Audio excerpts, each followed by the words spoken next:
As Donald Trump renews his threat to impose 25% tariffs on Canada, the race to lead Canada's Liberal Party may hinge on handling the new president. Former Finance Minister and Deputy Prime Minister Chrystia Freeland is pitching herself as the best person to lead Canada's fight with the sprint to succeed Prime Minister Justin Trudeau now on. She joins us live to discuss. Good morning, Ms. Freeland. Thank you so much for being here. Good morning, Karen. You should call me Chrystia. Everybody does. Okay, thank you very much. Okay.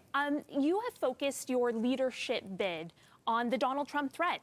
But there are some Canadians who will say that we don't have a working parliament right now to effectively deal with that threat because of the chain of events set off by your resignation. What do you say to those Canadians? That's really the Prime Minister's responsibility.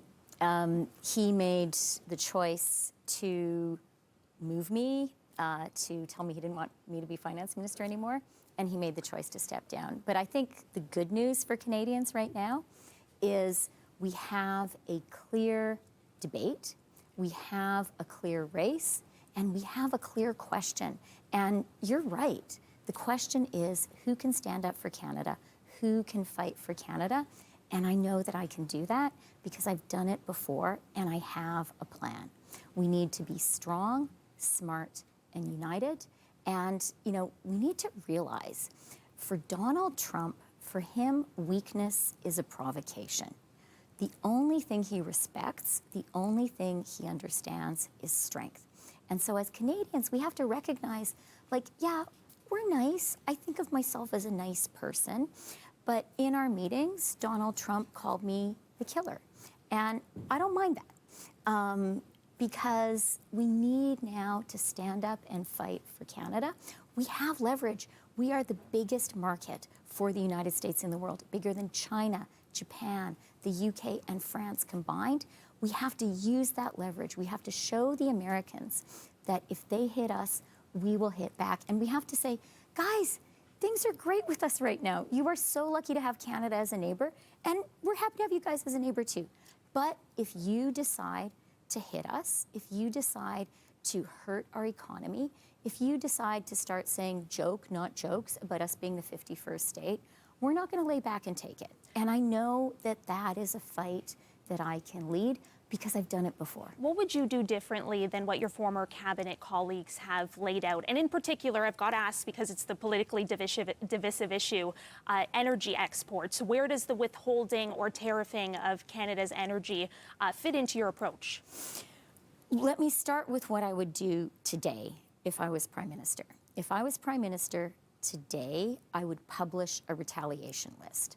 We have huge leverage over the United States because we are their single biggest export market by a long shot. And we have said that we will do a dollar for dollar retaliation. I was the first person to publicly advocate for that. It's the right thing to do. So what we need to do is say, yes, there will be a dollar for dollar retaliation. And then we need to publish the list because Trump, he doesn't really care what Canadians say. He cares what Americans say. And if we publish that list, people in Michigan who make dishwashers, they'll say, oh my God, I'm not going to be able to sell them to Canada anymore. People in Florida who sell us orange juice are going to say, oh my God, this is really going to hurt my market. People in Kentucky who sell us bourbon are going to say, oh my God, Canadians are going to buy rye whiskey instead. People in Wisconsin who sell us cheese, very powerful lobby group in the United States, are going to say, oh my God, we're going to lose our Canadian market. And we need to publish that list today to activate those Americans to be calling up the White House and saying, Mr. President, what are you doing? The Canadians have never caused any problems for us. Why are you causing problems for me? Americans understand the customer is always right. We are their customer, and we have to use that power. Where does energy exports fit into that? And pardon the interruption, I just don't have a lot of time. Understood, so sorry. For our viewers in Alberta, who I know are very keen on knowing where you stand on the withholding and tariffing of Canada's energy exports. You heard me say the Canadian response needs to be strong, smart, and united. And united is a really big part of that. What we need to do is have a conversation with all of the provinces and territories. I have great relationships with premiers across the country, and actually, I'm still in touch with them.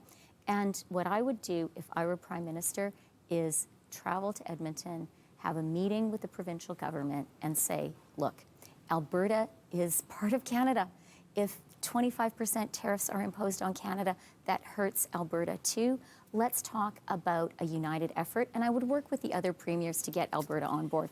I know that I could do that. But to Premier Danielle Smith's point, your government over the last 9 years has foregone opportunities to diversify our market. Energy East, the Northern Gateway pipeline, those would have expanded Canada's access to other markets, but now we are incredibly reliant on the U.S. as an export market for Canada's oil. It was in your government's determination that those products were not in the national interest, but now it's in the national interest to use Alberta's oil as leverage. Is there no culpability there? Well, actually, I'll tell you what I say to Albertans, which is I am the minister who got the TMX pipeline built.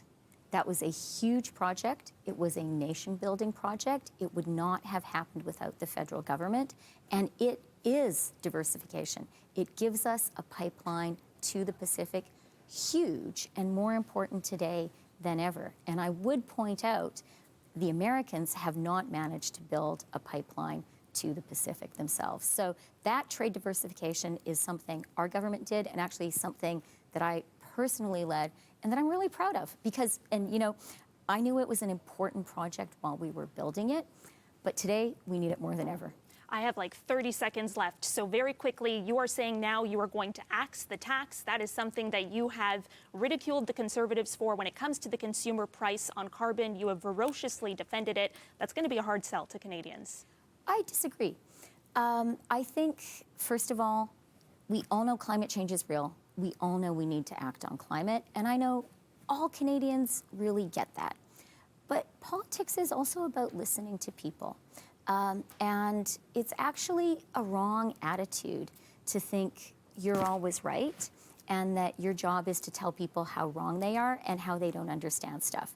Canadians have said really clearly, we do not like the consumer price on pollution. Did you bring that to the Prime Minister? You know what? I was talking about this in Winnipeg yesterday.